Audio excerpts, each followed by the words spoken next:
welcome to another video. Today we're going to be discussing the Five of Cups, and as with all the other fives, we've got a rather tricky situation. The fives essentially stem from the stability and subsequent inertia of the fours, and in the suit of cups themselves we've got the Two of Cups, which is love, and that moves on to abundance. So if we get abundance in excess, we get luxury, which is the Four of Cups.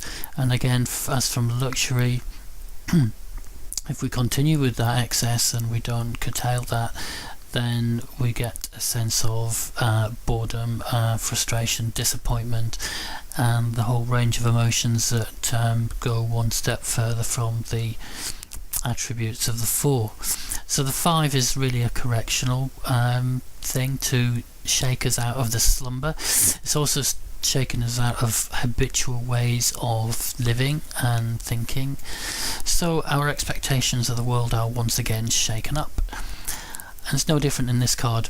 It's a little bit of surprise, since the astrology of the card is Mars in Scorpio, and those two go very well together. Mars rules Scorpio, and also Mars is the ruler of Gebera, which is the Sephiroth associated with the five. So at first glance we would think that all is well, but obviously it isn't, and we'll look at that in the next section.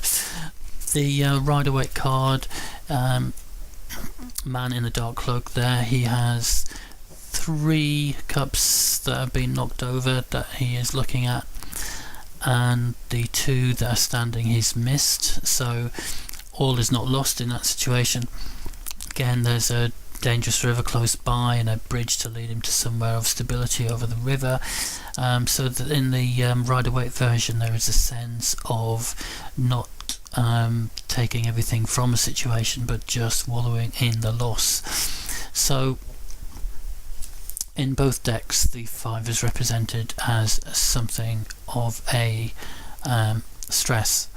Okay, what we'll do now is just go on to the next section, looking at the symbology of the five in detail, and then we'll just look at how it pans out in a reading. Okay, with the fives we're looking at the fifth Sephiroth here, ruled, as I said, by Mars on the pillar of severity, and Gebera is always about breaking things down. So we had the relative, as I said in the introduction, we've got the relative stability of the four here, and Gebera comes along and just breaks that up. With regards to the four worlds, we're in the second tier of B.O.T.A here, and on the fifth position here.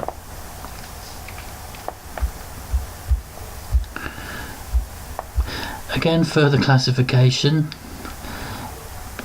the decans, and we're in the rather intense sign of Scorpio, and it's here the first decan, which is 0 to 10 degrees of Scorpio, and there we see the Rider-Waite card represented there, ruled by Mars here.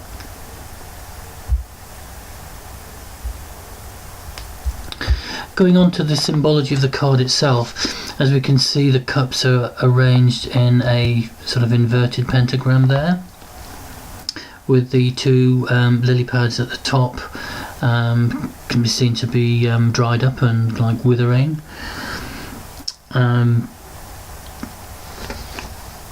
So I mentioned a bit about the astrology to start with, and as I said, on the surface of things we shouldn't have a problem, as Mars, as we know, rules Scorpio, and falling in the fifth Sephiroth of Gebera, it's also ruled by Mars, so all should be hunky-dory. The problem is fire, which is what Mars brings, and water don't really get along. And we've got a double dose of Mars there from both the Sephiroth and the astrological attribute Mars to the card. So this sort of overwhelms the Scorpio. Scorpio is a very intense sign, but it does take time to let people in, but it's just all too much, so you get this barren, dry, sort of red, it's got the red sky and like a barren land there.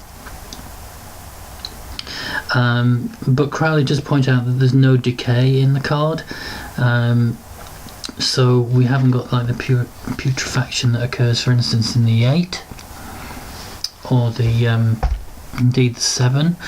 So this is, he calls it like a temporary phase, similar to the Rider-Waite goes about it in a different way, and it just says that, you know, there's 2 cups here, 3 there, these are sort of spilling fluid there, liquid water, excuse me. So again, this phase of it not all being lost, that there's something to hold on to, again is a theme that runs through both cards.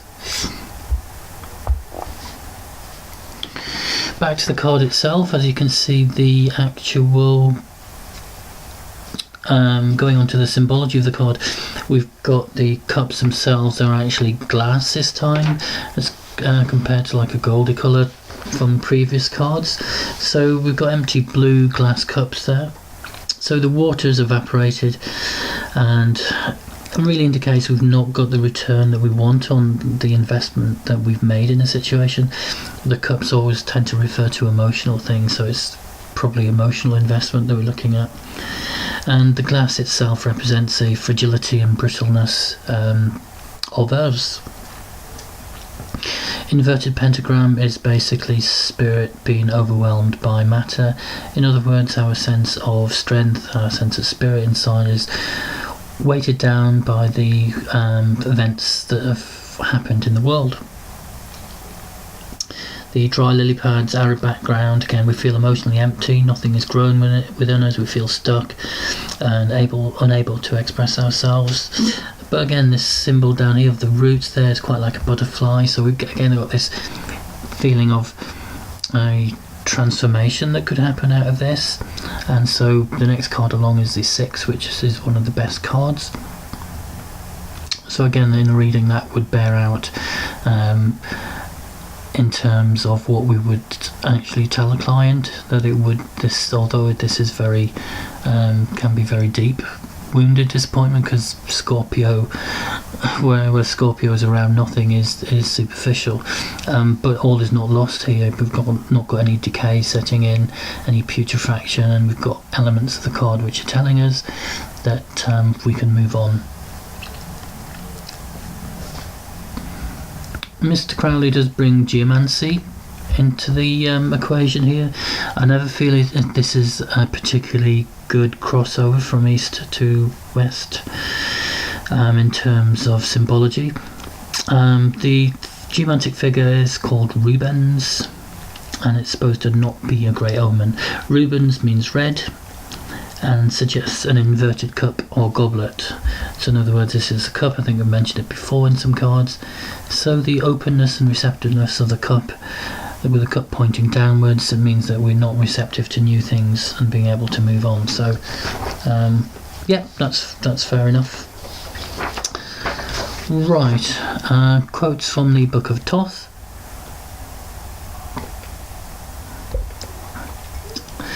He says, "Yet the powerful male influences do not show actual decay, only the beginning of destruction.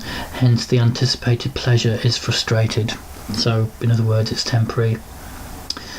The lotuses have their petals torn by fiery winds. So yeah, that's representing the strength of the double dose of Mars that we get. So we look at Divinity Meanings now. We put that all together. So it's feeling disappointed in a situation that has not turned out as we'd hoped it would be. It may be that our expectations of something or someone have been too big, but every disappointment contains a possibility of growth, as we've seen through the symbology. further represents emotional letdowns, breakups, unfulfilled expectations in relationships, and a sense of wallowing in self-pity about what's been lost and not really going with the transformation bit of the card. Trouble letting go of the past and learning from our mistakes, and feeling unable to move on. Missing new opportunities as well. So I think that is pretty much it. I don't want to complicate the card any further. We'll move on to the final section and then end there. Okay, so 5 of Cups in a Celtic cross spread. Coming as the first card of the spread, it's probably typical of a lot of situations that people find themselves in when they come for a reading, associated with emotional issues which they can't really move out of, they need some guidance with. Could be relationship orientated, or it could be work orientated, but it would tend to be, because it's in the Suit of Cups, to do with a work situation which is close to their heart. But anyway, the 5 is there, and it's to be expressed throughout the whole of the spread, and we've got to somehow deal with that energy and move it on. So with the 9 of Wands, I think I've indicated in the past, I really like this card, and it is about digging deep in your subconscious. It's also very much being in touch, because of its very strong lunar influence. It's to do with the moon and the instincts and intuitions, and being in touch with that side of yourself. So it's using that to pull yourself away from the stagnation, really, and the wallowing of the 5. It's using another aspect of yourself, and empowering yourself and tapping into that. With the Ace of Discs, that's all about encouraging us to move on, because there will be new opportunities on the horizon. Discs are mainly associated with work situations, so it could be a project or a work situation, or something that we can practically do in our life, that will come along that will really empower us and move us out of the disappointment of the 5. 7 of Swords is all about self-doubt and giving yourself reasons why you can't move forward. 3 of Discs, again, that would indicate a work situation that we've been having difficulty with. We may have even lost a job that we really love, or something that we've been working on practically in the world has not turned out as we really wanted it to do. And the 6 of Swords is using our sense of being able to analyse what's happened and learning from the experience, maybe writing things down. Very different to the 9 of Wands. This is looking at things much more scientifically, much more orderly, being more methodical. 3 of Wands is all about doing the right thing, even though it's a difficult time for you, to just see the good in, try and see the good in every action and the good in the situations that have come out. So virtuous action, sometimes difficult to define, but it's just trying to align yourself into completely doing the right thing, and not, for instance, reacting to that disappointment by going out and hurting people. 2 of Discs is all about going with the flow and not sticking in the past. And I think we'll end there. Okay, hope that's been been useful for you. If it is, please like and subscribe. Got some details of the tutorial in the notes down below, along with some other links. So take care of yourselves. We're on to the last card in the next video of the Minor Arcana, which is the 6 of Wands. So don't know many people that have ended the Minor Arcana on the 6 of Wands, but I'm an Aquarian, so I'm allowed to do it. Okay, take care of yourselves, and I'll see you again hopefully.